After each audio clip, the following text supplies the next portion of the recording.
Et ça, c'est un coup d'État civil. Et je pense que nous sommes tout à fait en phase avec ce qui est en train donc de se passer. Je l'ai dit, ladies and gentlemen, si nous ne faisons pas attention, nous laissons ce quatrième mandat se dérouler. Nous perdons la Côte d'Ivoire à jamais. Parce que dorénavant, personne ne respectera plus rien. Un autre président utilisera la méthode de Ouattara pour conserver le pouvoir. Vous comprenez? Et ils sont là, selon eux, pour une éternité, pour 50 ans. Ils ont opéré un coup d'État, d'abord, qui a fait partie Henri Konan Bédié, tentative de coup d'État contre Laurent Gbagbo, à plusieurs reprises, qui s'est transformé en rébellion. Et là, c'est encore un coup d'État civil qu'on a orchestré déjà en, en 2020 et qui continue en 2025.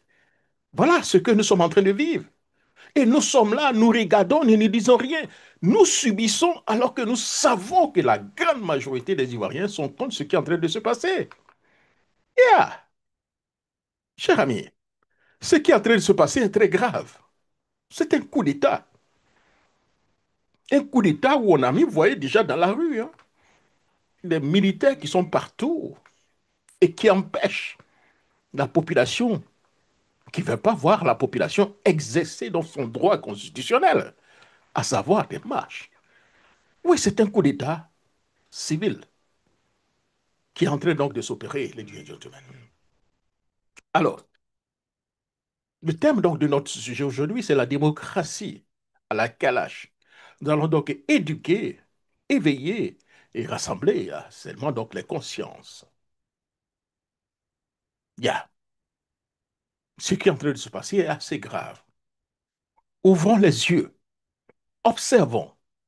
Et si nous n'ouvrons même pas les yeux, c'est-à-dire donc les narines, pour smell le coffee ivoirien, le coffee from the Ivory Coast. That coffee is burning. We have to do something about it. Le coffee ivoirien est en train donc de brûler. Nous sentons tous. Certains font semblant de ne pas sentir, d'autres ferment les narines, et certains encore qui sentent et puis qui disent, voilà, l'odeur est bien. Voilà ce que nous sommes en train de voir.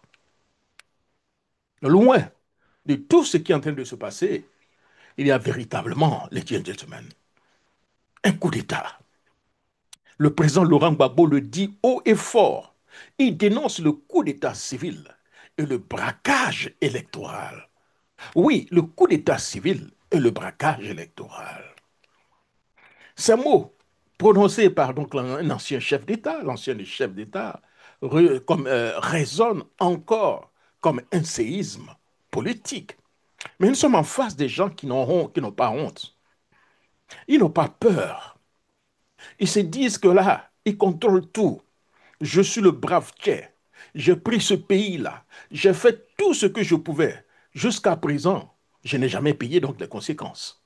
Je continue toujours et il n'y a rien. Voilà la situation dans laquelle nous nous sommes en train de gentlemen. C'est un coup d'État, un braquage. Autant dire que la démocratie ivoirienne n'est plus seulement malade, mais elle est en danger. Nous sommes vraiment en danger. Ce soir, je ne viens pas donc entretenir donc la polémique, mais poser donc les vraies questions. Qu'est-ce qu'un coup d'État civil? Pourquoi un braquage électoral? Et surtout, que pouvons-nous faire, nous citoyens, pour que donc la Côte d'Ivoire ne sommes pas dans l'arbitraire? Assurément, il y a un coup d'État. Et nous faisons quoi dans cette situation? Yeah. Bienvenue donc à tous. Ce soir, nous ne parlons pas donc de cette démocratie à la calache. Une démocratie où les urnes sont surveillées par donc les armes, où la peur a remplacé donc le débat et où la souveraineté donc du peuple devient donc un slogan vide. Ensemble, nous allons comprendre, dénoncer et proposer. Parce qu'aimer la Côte d'Ivoire, cher ami, c'est aussi refuser donc de recevoir, ou bien refuser donc de le voir confisqué par un individu, par un camp, par une région. Yeah. Alors, la première chose que nous allons développer, c'est donc la démocratie à la Kalash. Des bruits de tirs lointains, puis silence. On nous parle de démocratie, mais c'est la Kalash que surveille donc les urnes. On nous promet donc la liberté donc d'expression, mais chaque mot pèse encore, ou bien pèse comme une balle. Ici, donc, le débat se fait donc à voix basse, c'est clair. On ne parle pas trop. Et le silence devient donc une stratégie donc, de survie. Ce silence lourd devient une stratégie de survie. Nos parents au pays ne peuvent pas tellement parler. Même ceux qui sont aux États-Unis hésitent avant de parler. Même j'ai un corrigé qui vous parle. Il regarde à gauche, il regarde à droite, devant, derrière aussi parfois avant de parler. Oui, nous vivons dans une démocratie à la calache. On voit donc des bruits donc de bottes. Près donc de 50 000 soldats sont dans les rues, y compris donc les dozos. Et le silence devient donc une stratégie donc de survie pour la population. On ne se contente plus des voix. On compte les blessés. On compte parfois les morts. Voilà la démocratie et la calache. Oui, c'est une démocratie que nous voyons aujourd'hui en Côte d'Ivoire. Ce qu'a décrit M. Laurent Gbagbo comme un coup d'état civil, c'est cette forme moderne de confiscation donc du pouvoir par des chats donc de rue, mais donc si vous voulez donc des institutions verrouillées. Et on a une justice aux ordres, une justice qui est accroupie, une justice qui attend des dictées de là-haut avant donc d'agir. Il n'y a pas de poche militaire, mais c'est un poste juridique que nous sommes en train donc d'assister maintenant. Comprenez? Et le braquage électoral, c'est quand, cher ami, donc les urnes deviennent donc un décor. Quand donc la victoire est décidée donc d'avance, comme nous sommes en train donc de voir. Nous le voyons en train de faire campagne au nord avec des centaines, des milliers donc de personnes autour. Ils sont heureux, crier takokele. Des gens qui n'ont pas honte. Yeah, voilà des tricheurs. Ils ont triché pratiquement tout le temps. Ils ont menti au peuple. Ils ont créé la confusion. Ils ont apporté la guerre, la désolation, rien que pour la conservation du pouvoir ou bien pour arriver au pouvoir. La démocratie, les gentlemen, ne peut pas respirer donc dans une maison où chaque fenêtre est fermée. C'est clair. Elle meurt, étouffée dans la peur. Et c'est ce que nous sommes en train de voir. Les Ivoiriens ont peur. Yeah. Boup, boup, boup, boup, boup. Le cœur bat. Mais l'heure, cher ami, n'est pas donc à la plainte. Elle est donc à la conscience. Car chaque fois que donc le citoyen se tait, le tyran s'enhardit. Le tyran grandit. Le tyran est heureux. Voilà ce que nous sommes en train donc de voir, les gentlemen. Nous nous taisons. Et face à cela, M. Ouattara et son camp sur la coule douce, ils sont au pouvoir. Ils ne veulent pas partir. Vous donnez 4 mandats à M. Ouattara, il prendra un 5e mandat. D'ailleurs, c'est ce qui est en préparation, puisque déjà, il prépare des élections déjà législatives. Yeah. C'est-à-dire au moment où vous êtes énervé, ils vont faire un braquage électoral. Vous comprenez? Et automatiquement, eux, ils vont aller directement aux urnes pour avoir les 2 tiers de l'Assemblée nationale et de faire ce qu'ils veulent. Transformer ce pays-là en un État Ouattara. Et changer même le nom du pays pour appeler Téné Ouattara. Pourquoi pas? Yeah, this is what's going on here. And I believe, and I have been saying it, we have to do something. When I say something, I'm not talking about rebellion. I'm not talking about war. I'm not talking about do something illegal. I'm talking about speak out. Say loud. We are not happy. We don't like what's going on here. We want to change. We want the Ivory Coast to be a very normal country. Yeah, c'est ce que nous voulons. Nous voulons que la Côte d'Ivoire soit un pays normal, où les gens respectent la Constitution, où la justice est là pour tout le monde. Vous comprenez?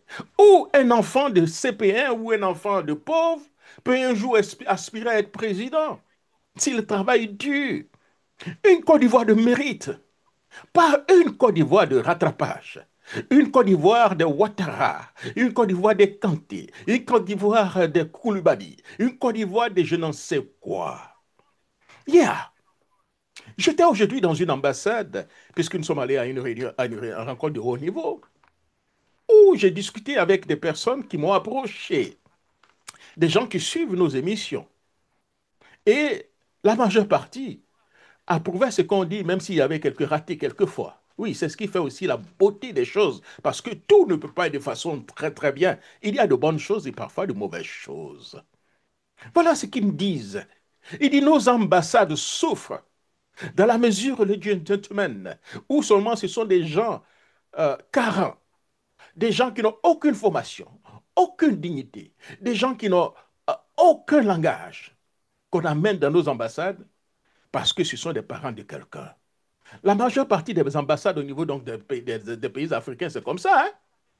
La majeure partie des gens qui sont là-bas, ce sont les enfants de quelqu'un. Ce sont les parents de quelqu'un, d'un tel ministre, d'un tel député.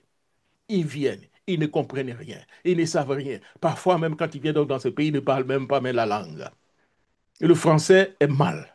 L'anglais, c'est la catastrophe. Donc voilà, dans nos ambassades, ce qu'on nous amène, c'est à l'image de ce que nous sommes actuellement en train donc, de voir.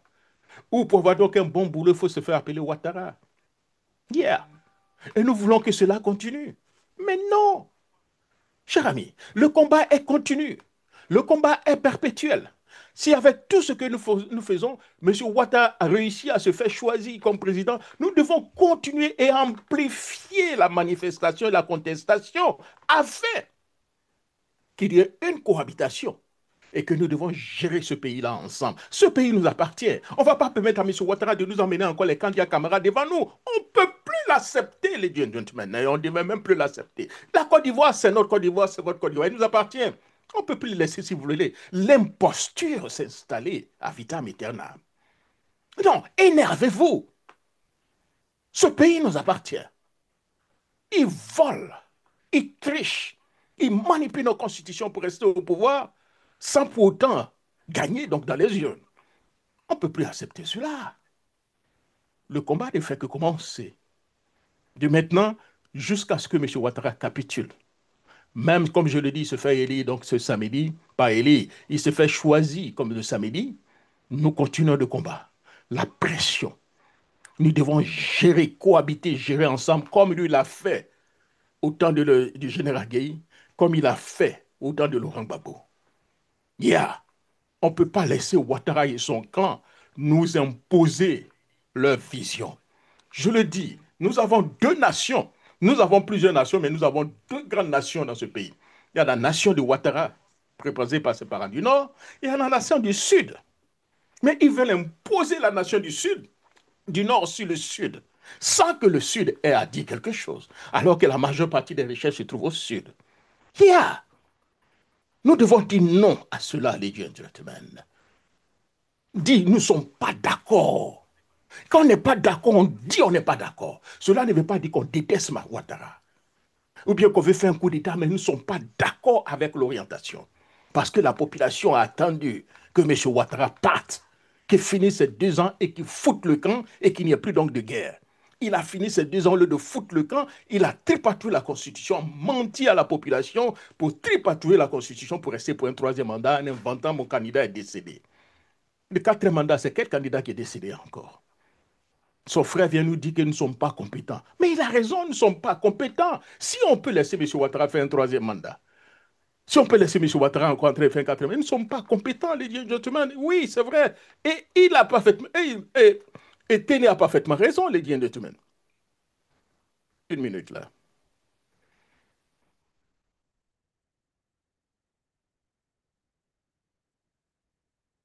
Yeah. Et qu'il a parfaitement raison. Donc voilà ce qui est en train donc de se passer, les gentlemen. We have to do something. Yeah.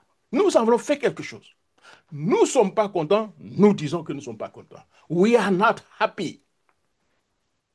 By saying that we're not happy, That doesn't mean we don't like Ouattara or he hates him. No, we don't.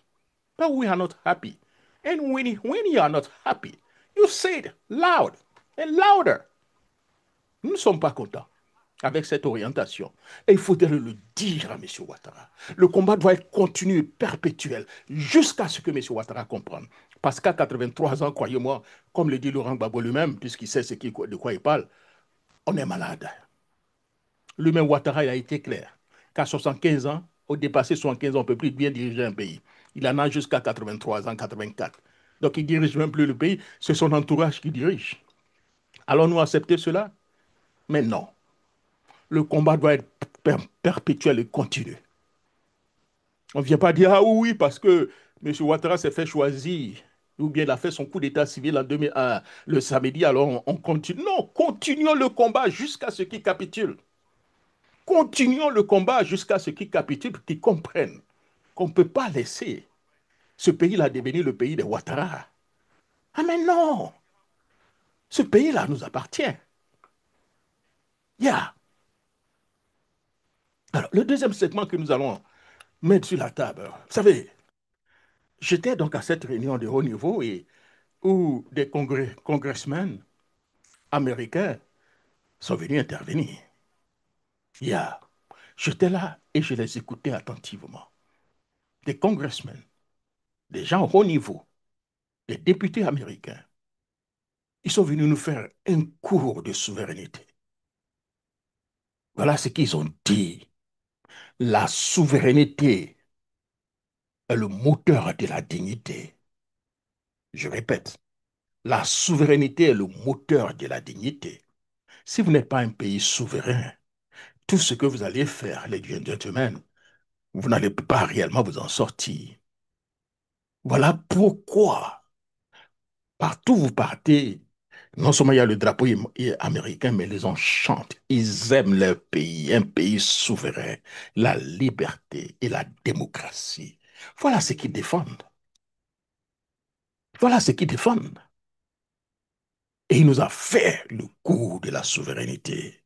J'étais là et puis j'ai dit, ouais, ouais, c'est clair.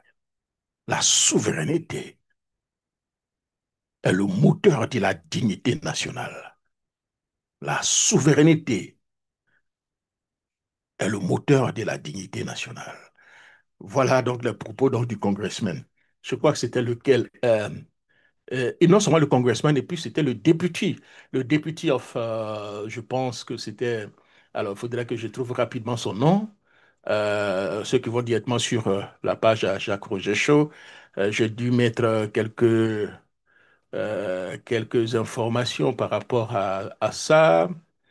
Yeah, let's see. Powered Assistant of a President. Il y a eu le message aussi de Donald Trump.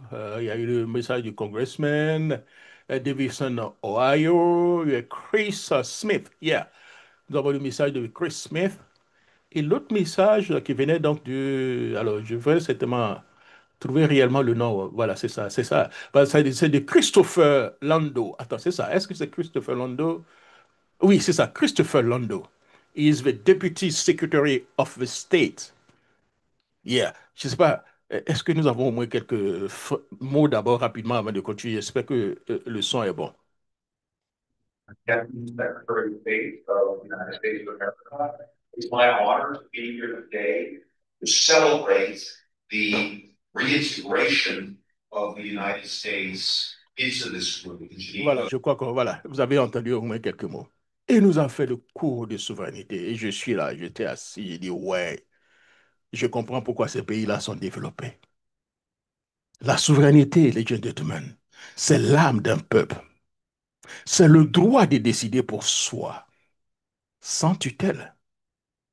Aujourd'hui, notre souveraineté est affaiblie. L'économie, parce que donc nos recherches profitent plus aux multinationales qu'aux paysans, qu'aux étrangers, qu'aux Ivoiriens. Yeah. Les étrangers sont très bien pour un pays, mais quand nous laissons installer des étrangers sans garde-fou, c'est la population qui souffre. Ils viennent avec l'argent, ils viennent avec leurs idées, ils viennent avec leur politique et ils nous imposent. Il y a aussi en politique.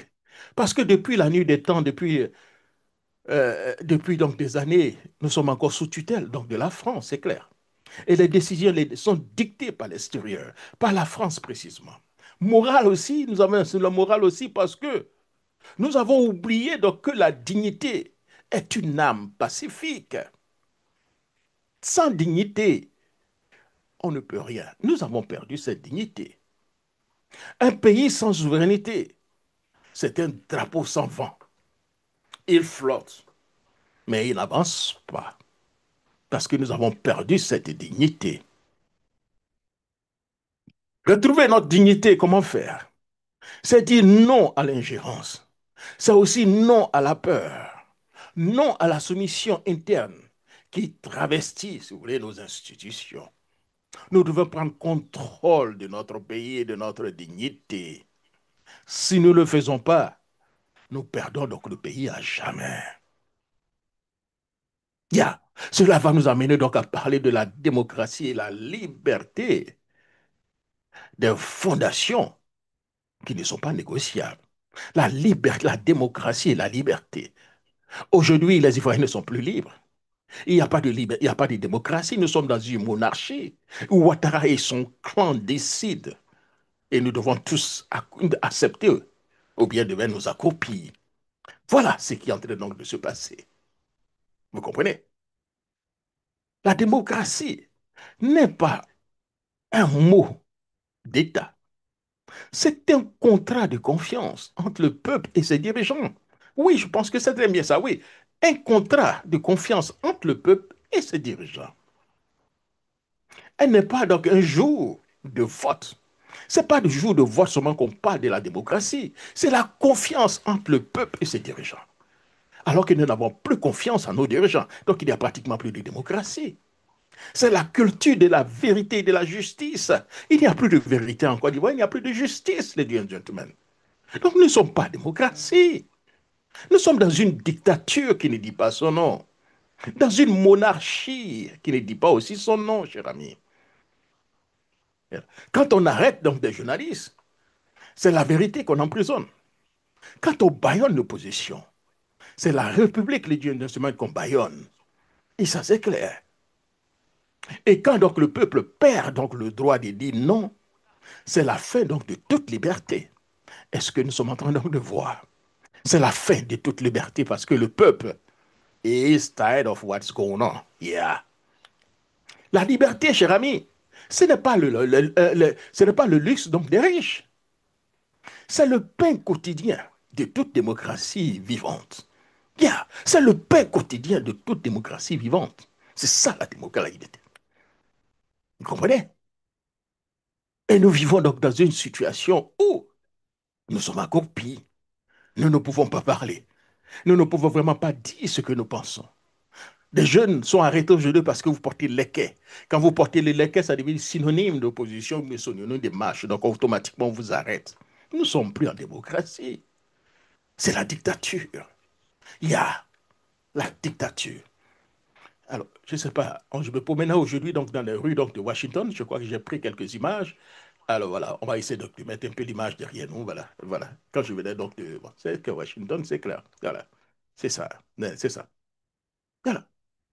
Alors, cela va nous amener à parler aussi donc du patriotisme. Faire l'appel au patriotisme donc, des Ivoiriens et à la conscience nationale. Nous manquons du patriotisme et la vraie conscience nationale. Nous nous préoccupons toujours sur des petites choses que sur les grandes choses. Toujours des débats sur des petites choses. Vous comprenez? Oui, il faudrait qu'il y ait cette conscience nationale. Et ça nous a parlé de patriotisme.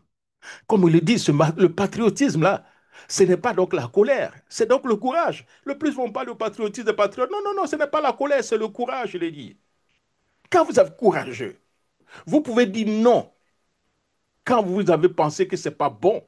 C'est ça, cher ami. C'est là commence le patriotisme. C'est le courage.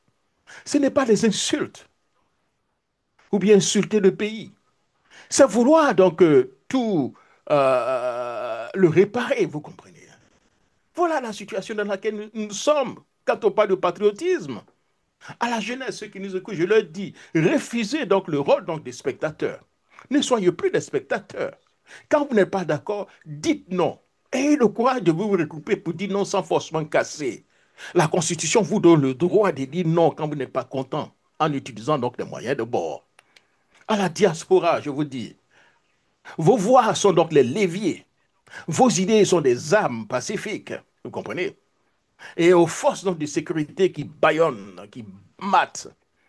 Souvenez-vous que le peuple, je vous dis, on peut le dire, souvenez-vous, hein, que protéger donc le peuple, voilà, c'est ça, protéger le peuple, c'est protéger la nation. On l'a vu pratiquement dans toutes les démocraties hein, ou bien dans toutes les dictatures. Quand les forces de l'ordre ont décidé maintenant de protéger le peuple, tous les dictateurs sont tombés. Yeah. Protéger le peuple. On nous parle déjà de 2 ou 3 ou 4 morts. Non, c'est pas bien. Yeah. Nous devons donc engager donc sur le double combat maintenant. Non seulement empêcher et créer des conditions donc d'un dialogue, puis continuer donc la mobilisation après le braquage ou bien le coup d'État du samedi. Parce qu'en réalité, c'est un coup d'État civil qui se prépare donc le samedi. Après ce coup d'État, continuons le combat maintenant et continuons le combat après le coup d'État de M. Ouattara le samedi. Il y aura un coup d'État civil. Il y a un coup d'État civil. Et après son coup d'État, nous devons continuer le combat. Nous entrons donc dans une phase décisive. Il faut se battre donc sur 2 fronts. Maintenant et après. D'abord, empêcher et créer, imposer donc un dialogue avant donc le samedi. D'aucuns me diront que c'est un peu trop tard. Non, il n'est jamais trop tard. Vous comprenez? Même si nous ne réussissons pas, ce dialogue n'est pas donc si vous voulez, ce dialogue n'est pas donc une faveur. C'est une nécessité nationale. Appelons M. Dialogue. M. Ouattara a imposé le dialogue à Bédié, imposé le dialogue au général Gueye, il a imposé le dialogue au général à Laurent Gbagbo.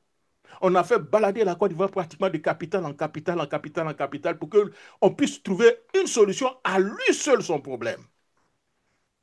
On a allé jusqu'à même accepter donc la rébellion, rien que pour trouver une solution au problème de Ouattara. Donc ce dialogue, ce n'est pas une faveur, c'est une nécessité nationale. Mais ils se disent qu'ils sont des euphétistes. Le leitmotiv, si vous voulez, le mot fort de l'euphétisme, c'est le dialogue. Ils ont usurpé l'euphétisme, le nom de fouet pour avoir une contenance. Mais en réalité, ce ne sont pas des euphétistes. Ils sont tous sauf des euphétistes. Il doit donc permettre donc d'éviter le dialogue, donc un chaos électoral. Et même après, si vous voulez, donc ce braquage électoral, il faut encore négocier, discuter, pousser M. Ouattara à aller à la discussion. Et cette discussion doit déboucher sur un pouvoir collégial. On ne doit pas laisser M. Ouattara et sa soldatesse et puis ses à côté, les candidats camarades gérer seuls ce pays-là. Pourquoi? Non, on ne peut plus accepter cela.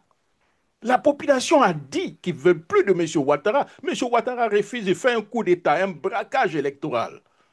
Donc nous avons le droit de dire à M. Ouattara son braquage électoral. Là. On ne veut pas de guerre dans le pays. Là. Mais tu ne dois pas gérer ce pays-là seul. Il y a créer des conditions pour qu'il y ait un dialogue vrai et que la population commence à reprendre les rênes du pays. C'est ça. Donc le dialogue, ce n'est pas donc un chaos électoral annoncé. Il faut ramener donc la confiance et sauver donc la République de l'humiliation. Si M. Ouattara écoute seulement la nation du Nord, il ne fera pas du tout de dialogue parce qu'en réalité, ce n'est pas seulement M. Ouattara. Hein. Les pensées de M. Ouattara, ce sont les pensées de la nation du Nord. C'est ce qu'ils disent, c'est ce qu'ils veulent. Ils ne veulent pas d'élection.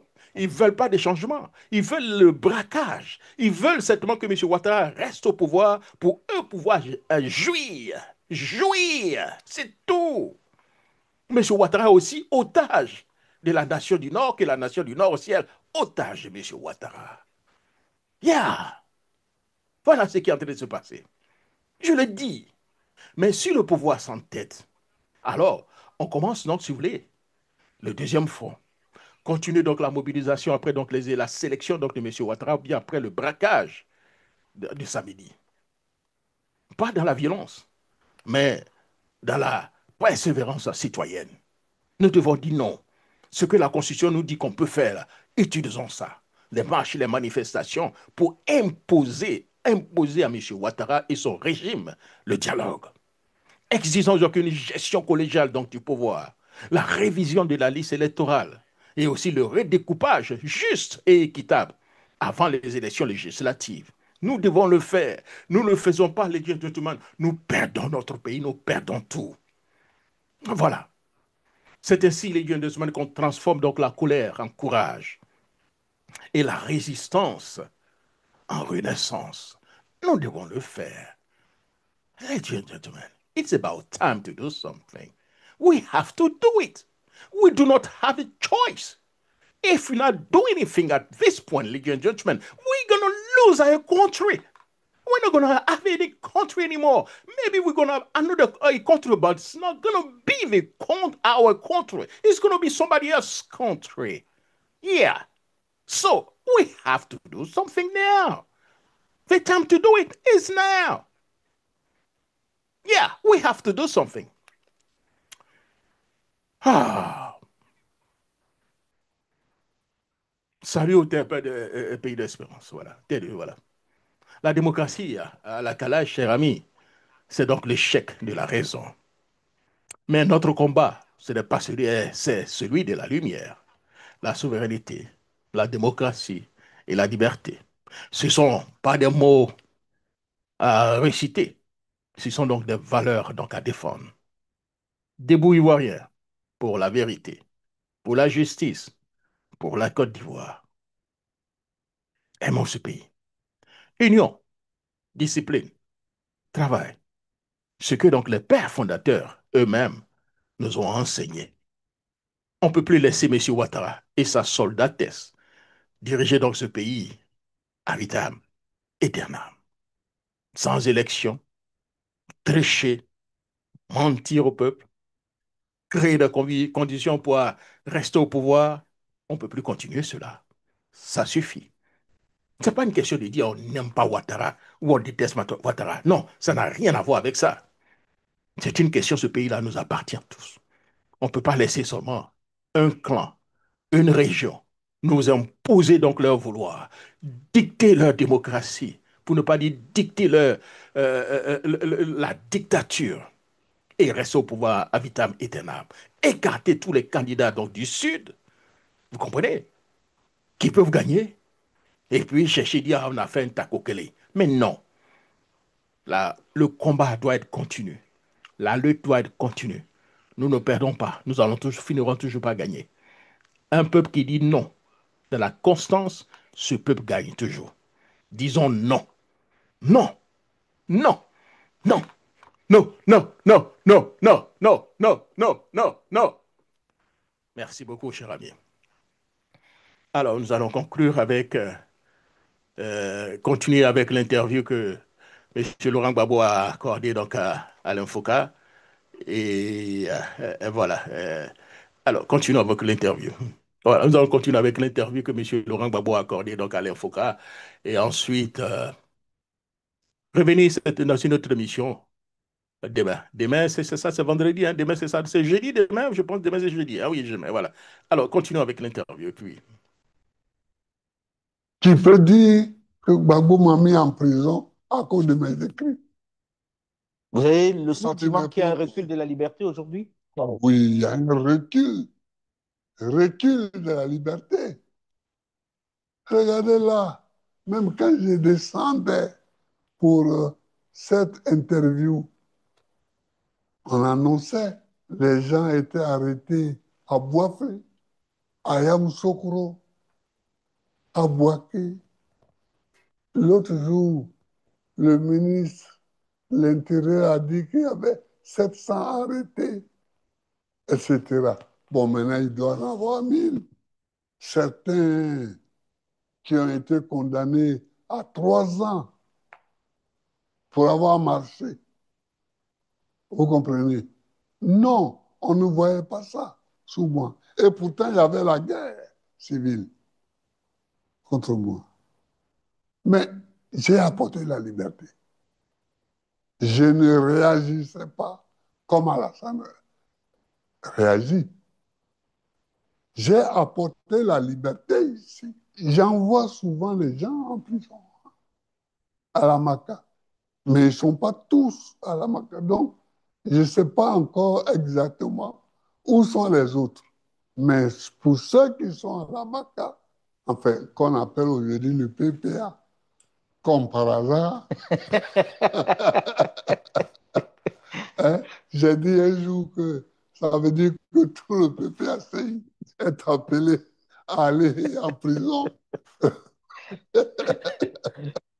Alors, mais j'en vois souvent, souvent, chaque semaine, quelqu'un va les voir. Quelqu'un va les voir. On a des militants, mais on a aussi des gens qui ne sont pas nos militants Mm. et qui sont là-bas.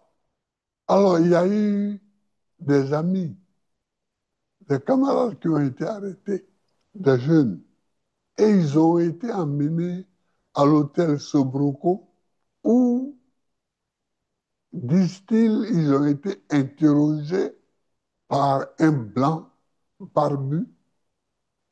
D'où il sort? Vous pensez qu'il y a des mercenaires, que c'est sous-traité, les interrogatoires? En tout cas, je me pose beaucoup de questions parce que ce n'est pas une fois qu'on m'a dit ça, c'est au moins trois fois. C'est qui? Il n'est pas de l'armée nationale de Côte d'Ivoire, il n'est pas de la police, il n'est pas de la gendarmerie, parce que bon, on connaît, hein, il n'y a pas de blanc. Il pourrait y avoir un blanc de nationalité ivoirienne qui peut être, mais il n'y en a pas en ce moment-ci. Alors, c'est qui? Et ça, il faut qu'on cesse ça. Il faut qu'on cesse ces espèces de sous-traitance avec des barbouzes étrangères qu'on ne connaît pas et qui, dans l'ombre, opèrent. C'est pas bien. Ce sont des jeunes gens qui vont marcher. Quand on leur oppose des barbouzes étrangères, ça les effraie. Ça les effraie. Mm. Et quand quelqu'un est effrayé à ce point, on ne sait pas quelle va être sa réaction, hein. Donc, vous avez parlé du fait que vous avez donné la La liberté, liberté. le café cacao que vous avez donné aux Oui. agriculteurs. J'ai fait l'enseignement libre et gratuit pour jusqu'au au moins la troisième, libre et gratuit. J'ai supprimé les uniformes scolaires, mais on les a remis après moi. Mm. Monsieur le Président, là Parce que c'est... je ne comprends pas les uniformes scolaires. Mm. Et il y a des parents qui n'ont pas l'argent dans les villages pour acheter les uniformes. Et pour ça, leurs enfants ne vont pas à l'école. Monsieur le Président, aujourd'hui, là, vous venez de dresser un peu le bilan de ce que vous avez fait, Oui. malgré la situation qui était chaotique à l'époque. Mais on ne peut pas dire que le président Alassane Ouattara ne voit pas les routes, on ne voit pas les écoles, on ne voit pas les infrastructures. Oui, mais les routes, en effet, on est élu pour ça. Moi-même, j'ai fait l'autoroute Laquelle? jusqu'à Yamoussoukro. D'Abidjan à Yamoussoukro, c'est... Non, Abidjan à Saint-Gorobo, c'est Mhm. Oufou-Boigny. Mhm. Et moi, j'ai fait de Saint-Gorobo à Yamoussoukro. C'est moi. C'est personne d'autre. Moi, tout ce que j'ai fait est utile. J'ai fait l'autoroute de Saint-Gorobo jusqu'à Yamoussoukro. Et j'ai fait un accord avec le président Blaise Compaoré du Burkina pour que nous prolongions l'autoroute jusqu'à Ouagadougou. Moi, je ferai la partie de la Côte d'Ivoire et lui ferait la partie du, du Burkina. Bon, j'ai fait aussi le pont de Jacquesville pour permettre aux Ivoiriens de vivre. Jacquesville est devenu aujourd'hui un quartier d'Abidjan. Il y a d'autres constructions qui sont des tapalais. Bon, la tour qu'on fait au plateau, là, ça peut faire quoi? Vous estimez que ça n'a pas d'importance, ce qui est en train d'être fait? Ça apporte quoi? Embellir la ville, embellir la ville. Cette tour-là fait quoi? Et ce pont qu'on a fait pour amener de Cocody à la tour, justement, ça fait quoi là?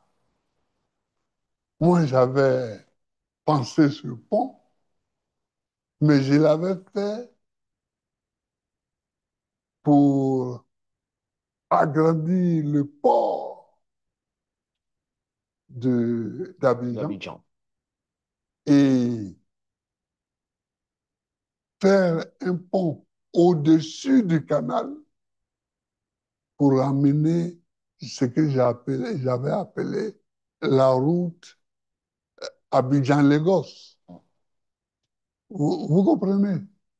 C'est ça qu'il faut faire. Ce sont des choses utiles et non pas des choses pour jouer. Monsieur le Président, la Côte d'Ivoire, dans cette période-ci, Oui, ou du moins la sous-région, vit, c'est vrai, une situation sécuritaire inquiétante, oui, avec les pays de l'AES qui ne parlent oui, pas avec la Côte d'Ivoire. oui. Est-ce que ce n'est pas une vraie préoccupation? Qu'est-ce qui doit être fait dans ce sens pour qu'on sorte de cette, on va dire, de cette crise absurde?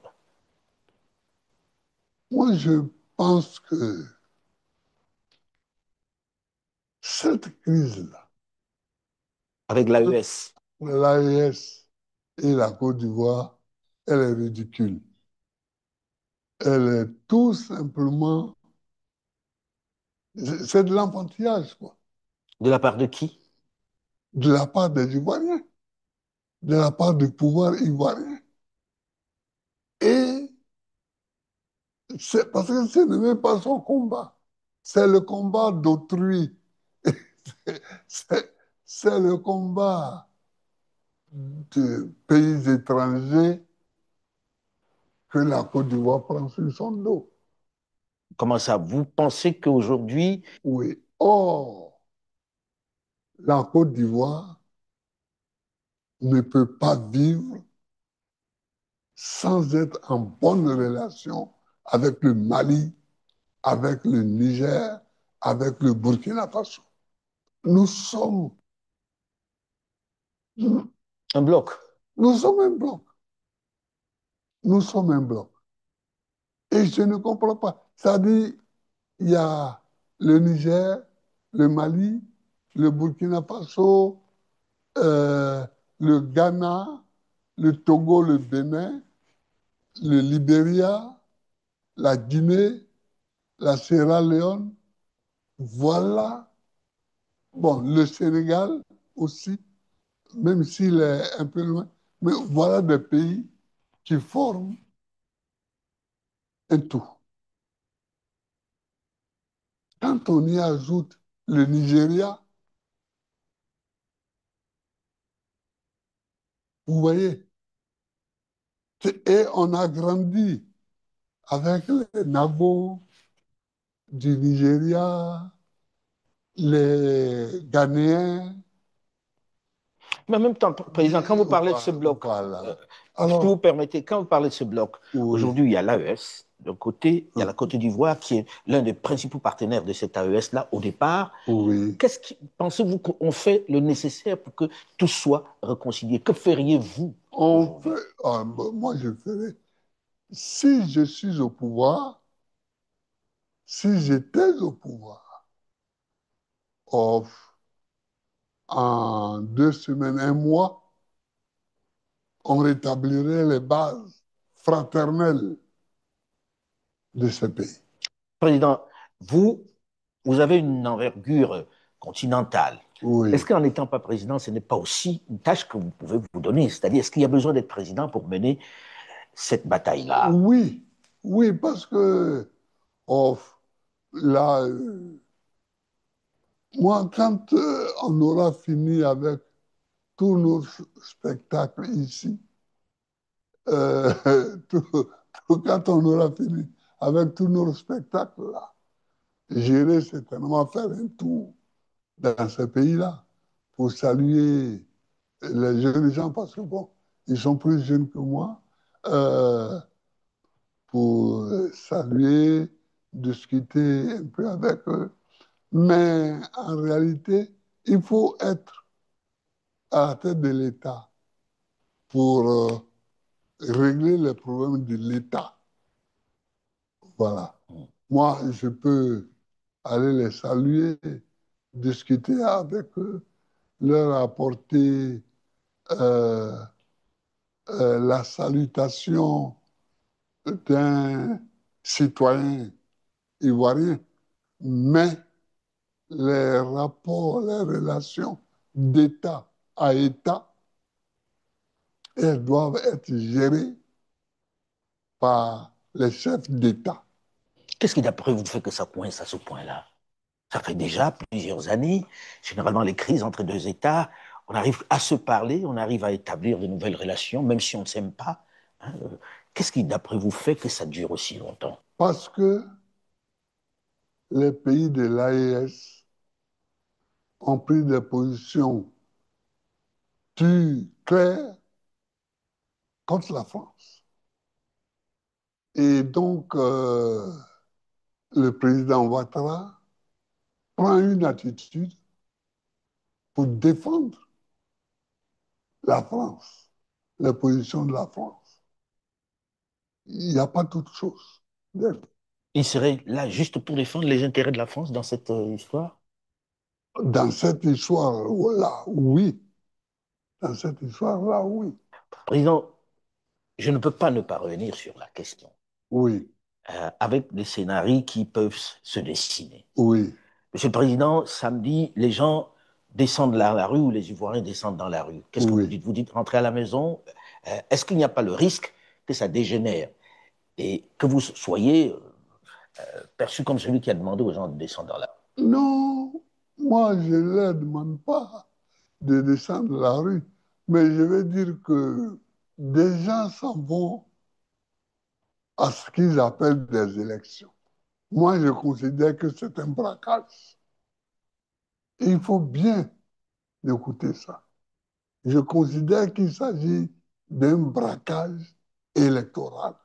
Nous tous, on avait déposé nos candidatures parce qu'on croyait qu'il s'agissait d'élections. On s'est rendu compte qu'il s'agit d'un braquage. Je ne donne pas l'ordre aux gens d'aller voter. Est-ce que vous leur donnez l'ordre de descendre dans la rue? Or, ceux qui sont dans la rue, je les soutiens.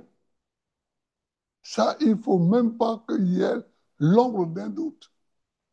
Ceux qui manifestent contre ce braquage électoral, je les soutiens.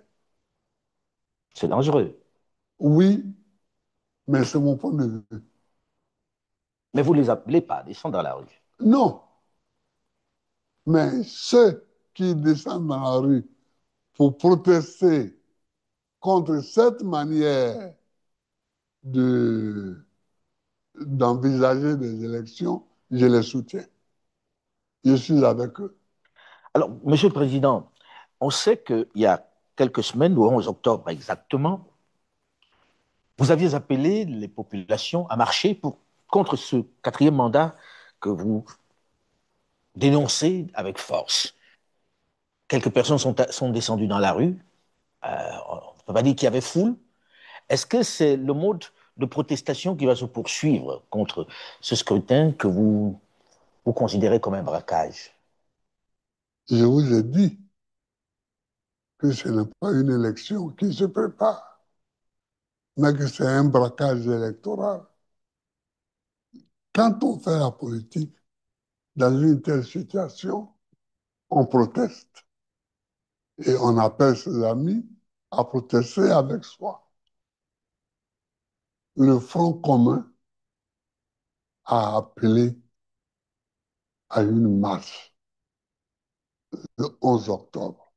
2 jours avant, on interdit la marche et on fait un déploiement énorme de FDS, Forces de De défense de défense et de sécurité. sécurité. Évidemment, la nature de la manifestation change avec ces deux faits, l'interdiction et le déploiement des FDS. Parce que ceux qui viennent, ils ne viennent plus marcher, ils viennent se battre. C'est ça qu'il faut comprendre. La manifestation qui a eu lieu le 11 octobre et qui s'est poursuivie les autres jours jusqu'à aujourd'hui, qui continue parce que les uns et les autres ne sont pas satisfaits.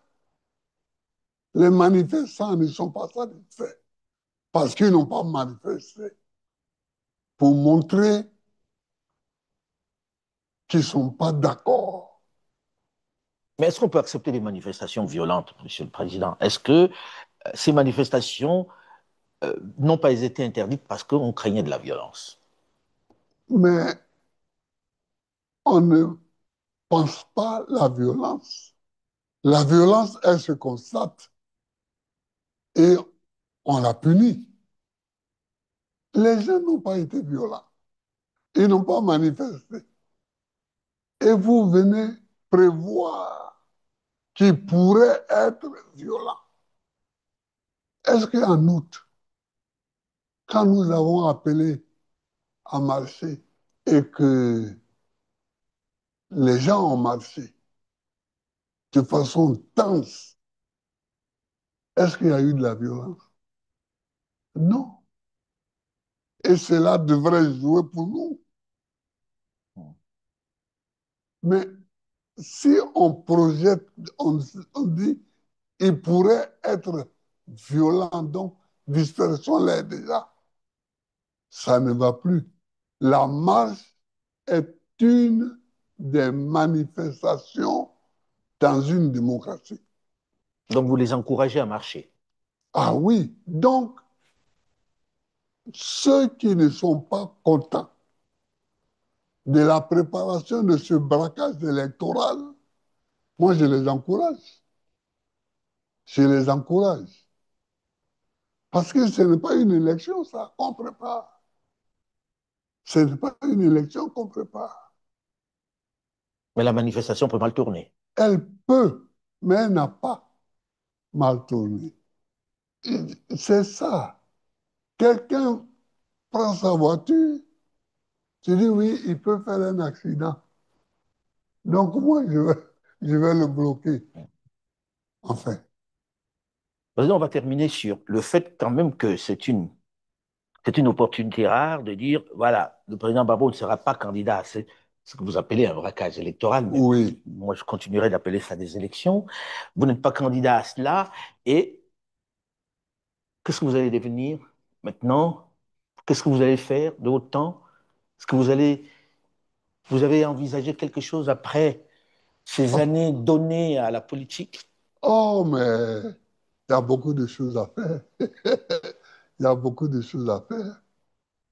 D'abord, il faut que je conduise le parti jusqu'à ce qu'on sorte de tout ce brouhaha.